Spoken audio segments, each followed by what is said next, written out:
வாழ்க நலமுடன். அனைவருக்கும் அன்பின் வணக்கங்கள். இன்று நாம் எடுத்துக்கொண்ட தலைப்பு குன்னெருமல், அதாவது ஊப்பிங் காஃப் அப்படின்னு சொல்லுவாங்க. இது இப்போ அதிகமாக கிடையாது. முன்னால் 30 வருஷத்துக்கு முன்னால் இந்த வியாதி கடுமையாக சின்ன குழந்தைகளை பாதித்தது. பெரும்பாலும் சின்ன குழந்தைகளுக்கு தான் வரும். இந்த இருமல் வந்தால் தொடர்ச்சியாக இருமல் வந்து கடைசியில் லேசாக வாந்தி வரும். இந்த வாந்தியில் சளியும் வரும். சில பேருக்கு அப்படி துரத்தி இருமல் வந்து சளியும் வரும், இரத்தமும் வரும். பெரும்பாலும் குழந்தைகளையே தாக்கும். உடனே சுகமாகாது. 2-3 மாதங்களுக்கு இருக்கும். இதிலே ஹோமியோபதியில் நிறைய மருந்து உண்டு. இபிகாக் என்ற மருந்து விசேஷமாக கொடுப்பார். அதே மாதிரி மூலிகை மருந்திலும் ஆடாதோட கஷாயம், துளசி கஷாயம், இந்த மாதிரி நிறையா மருந்துகள் உண்டு. எத்தனை மருந்துகள் கொடுத்தாலும் அது 3 மாதத்துக்கு இருந்து அந்த குழந்தைய அப்படியே மெலிய வச்சு அதுக்கு பிறகு கொஞ்சம் கொஞ்சமாக விடும்.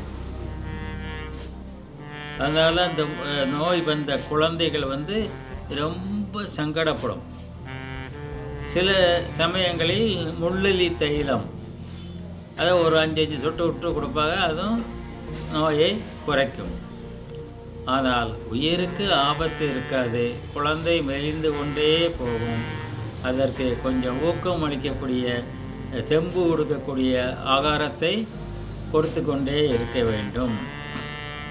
இந்த ஆகாரத்தில் கொடுக்கும்போது இந்த குன்னெருமல் வந்த குழந்தை இருமி வாந்தி எடுக்கும்.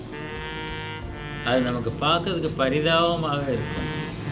அதனால் அந்த வியாதி வந்தவங்களுக்கு ரொம்ப சிரமம், குடும்பத்தில் ரொம்ப சிரமம் இருக்கும். அந்த குடும்பத்தில் அந்த பிள்ளை இருமுதை பார்த்து அந்த பெற்றோர்கள் சங்கடப்படுவார்கள். அந்த குழந்தையும் சங்கடப்படும். இப்படியான ஒரு இருமல், குன்னெருமல்னு சொல்லுவாங்க. ஊப்பிங் காஃப் அப்படின்னு ஆங்கிலத்தில் சொல்லுவாங்க. இதற்கு பாட்டிமார்கள் ஒரு எளிய மருத்துவத்தை கண்டார்கள். இந்த எளிய மருத்துவம் என்றால் அந்த மருத்துவமானது அந்த ஒரு எளிமையான மருத்துவம். அந்த கொஞ்சம் சாப்பாடு, அந்த காலத்தில் சோளச்சோறு, கம்மஞ்சோறு தான் ஜாஸ்தி. அந்த சாப்பாட்டில் கொஞ்சம் எடுத்து நாய்க்கு வைப்பார்கள். அந்த வீட்டில் வச்சு வளர்க்குற நாய்க்கு வைப்பாங்க. அதில் பாதி சாப்பிட்ட உடனே அந்த நாய்க்கு உள்ள சாப்பாட்டை எடுத்து அந்த குழந்தைக்கு கொடுப்பாங்க, மிச்ச சாப்பாட்டை. அப்படி குழந்தைகளுக்கு ஈஸியாக சுகமாகிடுச்சு. இதை எப்படி இந்த பாட்டிமார்கள் செய்தார்கள் என்று தெரியவில்லை. அனுபவத்தில் அவர்கள் பார்த்துருக்கார்கள். அப்படிப்பட்ட குழந்தை சீக்கிரம் சுகமாகிடுச்சு. இப்போ யோசித்து பார்க்க போனால் அந்த நாயினுடைய உமிழ்நீரில் ஏதோ சுகமாக்கக்கூடிய சத்து இருக்கிறது, மருத்துவத்தன்மை இருக்கிறது. அதுதான் புரியணும். பொதுவாக ஒவ்வொருத்தருடைய உமிழ்நீரிலும், ஒவ்வொரு விலங்குகளுடைய உமிழ்நீரிலும், ஒவ்வொரு மனிதனுடைய உமிழ்நீரிலும் நிறைய சுகமாக்கும் சக்தி உள்ளது. இப்போ நம்ம திருமணம் முடித்து உடனே வருகிறார்கள். வந்தவுடன் பாலும் பழத்தையும் சாப்பிட்டுட்டு ஏன் கணவன் மனைவிக்கு கொடுக்குறார்? இது ஒரு பெரிய நல்ல தத்துவங்கள் இருக்குது, நிறைய உண்மைகள் இருக்குது. என்னன்னா, இந்த பாலை அந்த கணவன் சாப்பிட்டு விட்டு கொடுக்கும்போது அணு அளவில் அவனுடைய உமிழ்நீர் அங்கே பாலில் கலக்கிறது. அதை மனைவி சாப்பிடும் பொழுது அது பாசம் ஏற்படுகிறது. இதை பெரியவர்கள் கண்டு அறிந்துதான் பழமும் பாலும் கொடுக்க சொன்னார்கள். கணவன் சாப்பிட்டுட்டு மீதியை கொடுக்க சொன்னார்கள். இப்படி கொடுக்கும்போது கணவன் மனைவியினுடைய அன்பு அதிகரிக்கும். அதற்காகத்தான் அந்த சடங்கை வச்சுருக்காங்க. நம்ம இப்போ அதை ஒருத்தருடைய எச்சி படக்கூடாதுங்கிறதுக்காக நம்ம தனிமைப்படுத்தணும். அந்த காலத்தில் அந்த எச்சில் பட்டால்தான் பாசம் வளரும் என்பதற்காக அப்படி செய்தார்கள். இதுதான் கணவன் மனைவி முத்தம் கொடுக்கும்போது பாசங்கள் ஏற்படுது.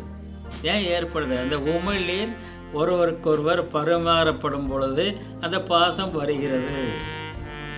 இதையெல்லாம் முன்னோர்கள் கண்டார்கள். அதனால் ஏன் இதை சொல்கிறேன்னா, உமிழ்நீருக்கு நிறைய சக்தி உண்டு, நோயை சுகமாக்கும் சக்தி உண்டு, ஒருவரை ஒருவர் அன்பு செய்கிறதுக்கான சக்தி உண்டு. அதே மாதிரி நாயினுடைய அந்த எச்சல் அந்த நோயை சுகமாக்கிறதுக்கு தகுதியாக உள்ளது. நான் நிறையா அனுபவத்தில் பார்த்துருக்கேன். மற்றபடி இதை மருந்தாக ஆராய்ச்சி பண்ணியோ இது என்ன காரணத்தினாலேயோ சுகமாகுதுன்னு நினைக்கிறது. அந்த காலத்தில் நிறைய பிள்ளைகள் குன்னரும்பில் கிடக்கும். சில பேர் வேறு வெட்டி கழுத்தில் போடுவாங்க, சில பேர் கழுத்தில் ஏதோ முள்ளுகள்லாம் போடுவாங்க, இந்த எலும்புகள் முள்ளுகள்லாம் சேர்த்து போடுவாங்க. சில பேர் முள்ளெலி தைலம் போடுவார். மருத்துவத்தில் ஒவ்வொரு மருத்துவத்துக்கும் எல்லா மருத்துவத்துலேயும் மருந்து உண்டு. ஆனால் எந்த மருந்து சாப்பிட்டாலும் ஒரு 3 மாதம் ஆகும். ஆனால் இந்த நாய்க்கு சோறு வைத்து அதை கொடுத்தார்களே ஆனால் 3 தினங்களில் அது சுகமாகி விடுகிறது.